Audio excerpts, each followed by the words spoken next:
इस YouTube channel के अंदर आप सभी का वेलकम है, स्वागत करता हूं। आइए दोस्तों, आज के वीडियो को अपनी शुरुआत करते हैं। पिछले वीडियो के माध्यम से मैंने आपको जीवन की 6 तिल्लियों के बारे में बताया था। आज मैं आपको उस टॉपिक के आगे से अपने वीडियो की शुरुआत करते हैं। मैं आपको ये बताना चाहता हूँ कि जब जब इन 6 तिल्लियों में से अगर एक भी तिल्ली या 2 तिल्ली हमारे जीवन से गायब होती है तो ज़िंदगी का क्या हाल होता है। ऐसे में कुछ एग्जाम्पल्स के माध्यम से आप लोगों तक इस बात को बताना चाहूँगा। चलिए दोस्तों, मैं आपके सामने वीडियो पेश कर रहा हूँ, लेकिन इस चैनल को सब्सक्राइब कीजिएगा, बेल आइकन जरूर दबाइएगा, क्योंकि इस पे आने वाले अलग अलग वीडियो अलग अलग नॉलेज के आपको मिलते रहे लगातार। चलिए दोस्तों, वीडियो की शुरुआत करते हैं। सन 1923 की बात है। सन 1923 में दुनिया के सबसे अमीर 8 व्यक्ति एक जगह मिले। सन 1923 में दुनिया के सबसे अमीर 8 व्यक्ति एक जगह मिले और अंदाजा लगाओ कि उन 8 व्यक्तियों के पास, दुनिया के सबसे अमीर बोल रहा हूँ मैं, दुनिया के सबसे अमीर उन 8 व्यक्तियों के प्रभास में अमेरिका सरकार की उस समय की कुल संपत्ति से भी ज़्यादा संपत्ति थी। दुनिया के 8 व्यक्ति ऐसे 8 व्यक्ति थे जिनके पास में अमेरिका सरकार की कुल संपत्ति जितनी थी उससे भी ज़्यादा थी, 8 के पास में। सोच कर देखिए। लेकिन बताइए कौन जानता था भाई, इन लोगों से ज़्यादा और कौन जानता था कि जीविका कैसे जी जाती है, पैसा कैसे कमाया जाता है। 1923 की बात है। उस जमाने पे लगभग 100 साल पूरे हो चुके। उस जमाने पे भी इनके पास में इतना पैसा था, तो इनसे बेहतर कौन जान सकता है कि पैसा कैसे कमाया जाता है, जीविका कैसे जी जाती है। लेकिन आइए देखते हैं 25 साल के बाद में उनके साथ क्या होता है। पहला व्यक्ति सबसे छोटी स्टील कंपनी के मालिक थे, चार्ल्स शॉब। उधार की पूंजी पर 5 साल तक जिए और फिर दिवालिया होकर मर गए। ऐसा उनके साथ क्या हुआ।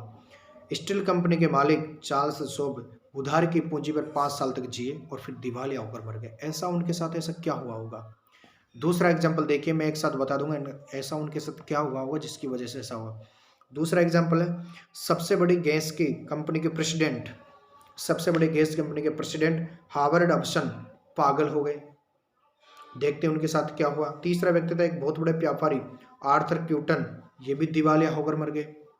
सोचकर देखिए इनके साथ ऐसा क्या हुआ होगा जो इनके साथ इतनी संपत्ति होने के बावजूद कोई दिवालिया होकर मर रहा है, कोई पागल हो गया।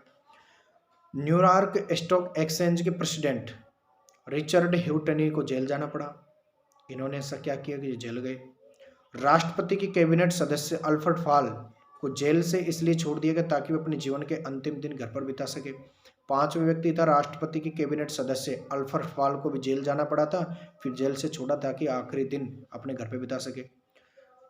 एक था छठा व्यक्ति था वॉल स्ट्रीट सबसे बड़े सट्टेबाजी जेसी लिवरमोर ने आत्महत्या कर ली। वॉल स्ट्रीट के सबसे बड़े सट्टेबाजी था जेसी लिवरमोर ने अपनी आत्महत्या कर ली थी। सातवें व्यक्ति था दुनिया की सबसे बड़ी एकाधिकार कंपनी के प्रेसिडेंट इवार कुर्जन ने आत्महत्या कर ली। आठवां व्यक्ति था बैंक ऑफ इंटरनेशनल सेटलमेंट के प्रेसिडेंट लियोन फ्रेजर ने भी आत्महत्या कर ली। ऐसा इन लोगों ने क्यों किया। कोई दिवालिया हो गया, किसी ने आत्महत्या की, किसी को जेल जाना पड़ा, तो कोई पागल हो गया। ऐसा क्यों हुआ। ये लोग पैसे कमाने में तो माहिर थे। ऐसा इसलिए हुआ, मैं बता रहा हूँ कि ये लोग पैसा कमाने में तो माहिर थे, लेकिन ये भूल गए कि ज़िंदगी को कैसे जिया जाए, ज़िंदगी को कैसे बनाया जाए। पागल हो गए पैसे कमाने के चक्कर में। और ऐसी कहानियाँ लोगों के मन में भ्रम डालती हैं कि पैसा ही सब बुराइयों की जड़ है। जब इनके पास में इतना पैसा हो गया था तो इनके मन में एक ही बात आ रही थी, पैसा ही सब कुछ है। और मैं ये बताना चाहता हूँ, पैसा ही सब बुराइयों की जड़ है। ये सच नहीं है। पैसा ही सब बुराइयों की जड़ है, ये भी सच नहीं है। लेकिन इनकी समस्याओं की वजह से पैसा नहीं था। इनकी समस्या के साथ जो हुआ था, इनकी वजह पैसा नहीं था। इनके साथ ऐसा क्यों हुआ।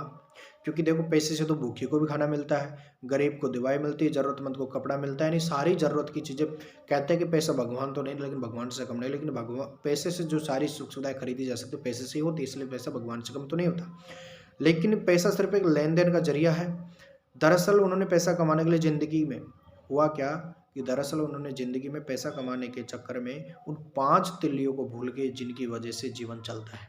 पारिवारिक, आर्थिक इनके पास में था ही, मेंटली, सोशल, स्पिरिचुअली और फिजिकली इन 5 तिल्लियों के भूल चुके थे। केवल एक ही तिल्ली के चक्कर में, आर्थिक स्थिति के चक्कर में, पैसा के चक्कर में। हमें दो प्रकार की शिक्षा दी जाती है, एक वह जो हमें रोजी रोटी कमाना सिखाती है, और दूसरी वो जो हमें जीने का ढंग सिखाती है। कुछ लोग ऐसे होते हैं, इतने कामों में व्यस्त होते हैं कि वे अपने परिवार, सेहत और सामाजिक जिम्मेदारियों को नहीं निभा पाते, उनको नज़रअंदाज कर देते हैं। मजे की बात तो है कि उनसे पूछने पर भी कि वे ऐसा क्यों करते हैं, तो उनका जवाब एक होता है, ऐसा अपने परिवार के लिए तो कर रहा है। कुछ लोग पैसे कमाने में आज भी इतने व्यस्त हैं जिनके पास में घर परिवार को देने के लिए पास टाइम नहीं होता, उनके पास में कोई सामाजिक जिम्मेदारी वो निभा नहीं सकते। लेकिन दोस्त, पैसे कमाने के साथ साथ में अपने इन 5 तिल्लियों को भी ध्यान में रखना बहुत ज़्यादा जरूरी, तभी अपना जीवन एक बैलेंस की तरह जिया जाता है, और जीवन जीने का सही तरीका भी यही है। जब हम घर से निकलते हैं, सोच कर देखिए, जब हम घर से निकलते हैं और बच्चे सो रहे होते हैं, जब हम घर पे लौटते हैं तो बच्चे सो रहे हैं। देखिए, कुछ लोग ऐसे होते हैं जो सुबह जाते हैं शाम को आते हैं, सुबह जाते हैं तब बच्चे सो रहे हैं, शाम को आते हैं तो बच्चे सो रहे हैं। जाने आने पर बच्चे सोते मिलते हैं। देखिए उसकी ज़िंदगी किस प्रकार की हो सकती है। 20 साल बाद जब हम पाते हैं, जब हम सभी को छोड़कर चले गए, अब हमारा परिवार ही नहीं रहा, बड़े दुख की बात क्या है, सोच कर देखिए। तो इसलिए आमतौर पर सुना जाता है कि परिवार के साथ संख्या का नहीं बल्कि गुण का समय बिताना चाहिए, यानी अधिक समय नहीं तो बल्कि बेहतर समय बिताना चाहिए। तो यही कारण है कि जीवन में कई सारे लोगों के बारे में आपने सुना होगा कि कई सारे लोग ऐसे ऐसे होते हैं, आपने आसपास भी सुना होगा कई सारे लोग ऐसे तो बहुत बड़ा पैसे वाला था, बाद में गरीब हो गया। ऐसा इसीलिए होता है कि वो जीवन की उन 5 तिल्लियों में से किसी भी तिल्ली को भूल जाता है, जबकि दोस्त अपनी इन 6 तिल्लियों को ध्यान में रखना बहुत ज़्यादा ज़रूरी है।